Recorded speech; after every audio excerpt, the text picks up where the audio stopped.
The Helios 44-2 is a type of lens that I guarantee if you're watching this video that you know this SLR photo lens from the Soviet Union holds a lot of cinematic power. There are a ton of videos on YouTube about this fantastic lens, so why am I making another one? Well, simply I found it on an unexpected road trip up the Kern River in California, and I got very excited, so I just got to share my thoughts about using this historic lens for the first time. This isn't going to be a super scientific video looking at photos at every f-stop or seeing the chromatic aberration through the corners of the lens, but more of just an overview of footage and photos I got while at my uncle's house over the weekend. So if that sounds interesting, there's more videos like this coming. Go ahead and subscribe and let's get right to it. Off the bat, I want to warn you that I think some of this footage is a little overexposed. I'm still learning S-Log 2, and my first project with this camera was horribly underexposed because I was just relying on the exposure meter, and I quickly learned from other fantastic film YouTubers that S-Log 2 doesn't really work that way. That being said, I probably need to dial my zebras back a little bit because now I'm overcompensating, overexposing my footage a little bit. You probably saw that in my last video. Okay, it's been a couple days now since I last recorded, and you wouldn't know that, but I have to tell you because I left my beanie at my parents' house. So no beanie, Carson, new character unlocked. The way I have the setup here is I shot a lot of video and some photo over the weekend at my uncle's house, and I literally have it on DaVinci Resolve on a timeline here. I'm going to go through each video clip and photo, tell you my thoughts about it, while also highlighting the features of the Helios. And the number one feature I know you're here for is that swirly bokeh. So the way I have the timeline set up is I have from most bokeh to not as much bokeh. Okay, so the first video right here, you have my sister on a swing at a park, and overall I thought this gave the most swirly bokeh that you could get in a Helios.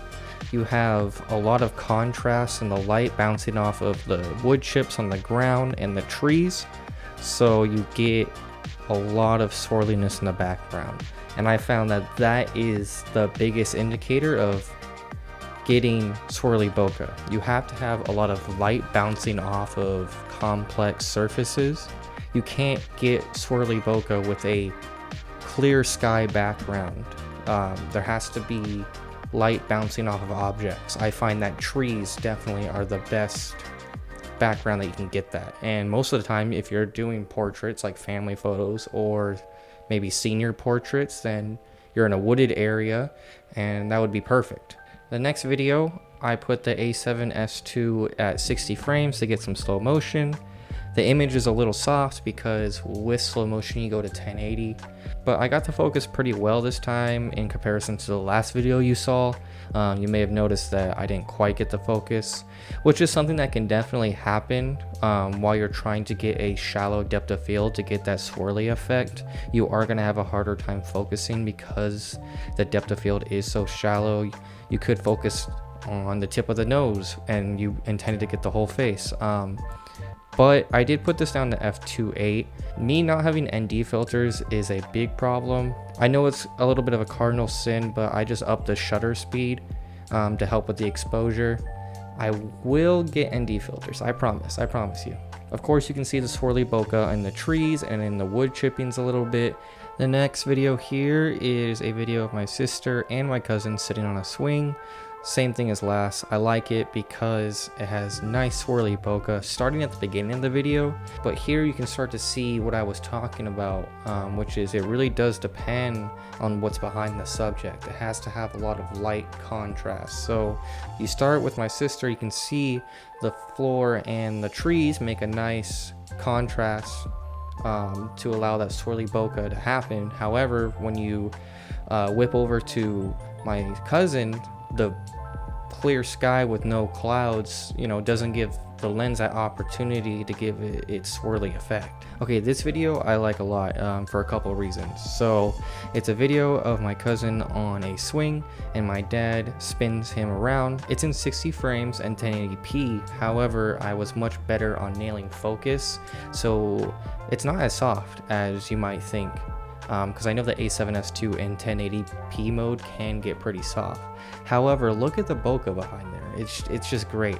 You get a full swirl in the whole entire picture, from the back of the trees to the wood chippings on the ground. And everybody wants to get a vintage lens for that dreamy effect, for that cinematic effect, you know, imperfections are perfect kind of thing.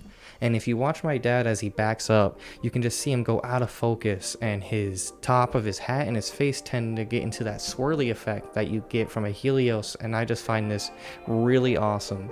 And I can see how someone on a cinematic project doing a scene that may represent like illusion or confusion might use that kind of defocusing to give some character to their film, and it kind of inspires me a little bit.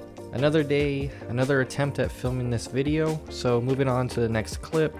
This is a video of my uncle and my dad playing cornhole, because that's all we know what to do in Bakersfield is play cornhole.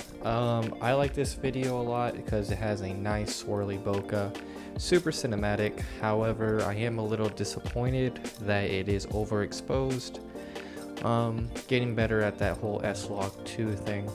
Another thing, it is soft in the focus, but you know, that's just the nature of shooting f2. I think I had a f2, maybe f2.8. However, I like the movement. It even has some nice cinematic shake to it. And also, my uncle is really awesome. He really supports what I do, and he's like trying to hold the shot for me. He told me after that, he's like, I kept on clapping so you can have some footage of me celebrating. I thought that was pretty funny. I put a couple clips together to make the video move on a little bit faster because I can't go through every clip I shot. I like to categorize this sequence as not so much getting the most bokeh as possible, but stopping down the aperture a little bit and seeing how sharp this lens can get.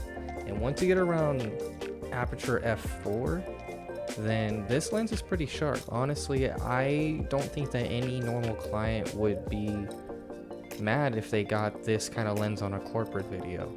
For being a vintage lens, it's really sharp. You can see specifically in one shot where my uncle and dad throw the cornhole bags on the board and I cut away to the board. It's in the shade, out of direct sunlight, and down to aperture, I think f.4 or 5.6. You know that any vintage lens, as soon as it's in any sort of sunlight, then you're going to get flares and loss of contrast. You don't see that at all. There's actually quite a bit amount of contrast in this shot, and I kind of like it.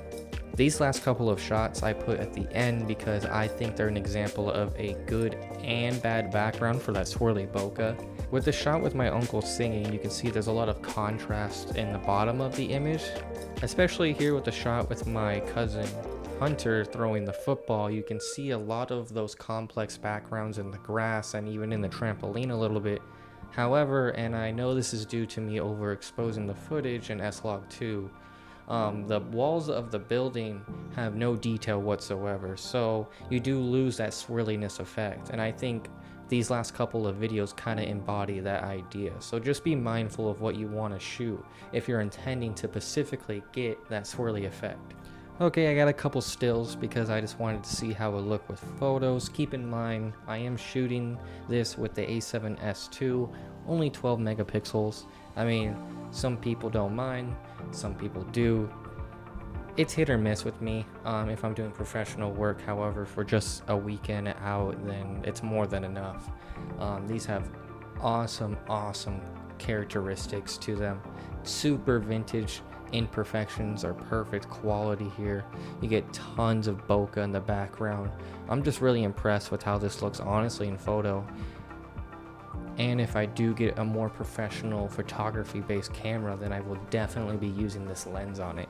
Well, that just about wraps it up. This took way too long to film, but I got a busy life. I'm working 5 to 9 and hoping to make YouTube more of a regular thing. So if you're interested in any videography, photography, or any other work along those lines, then go ahead and hit subscribe, and I'll see you in the next video. Thank you.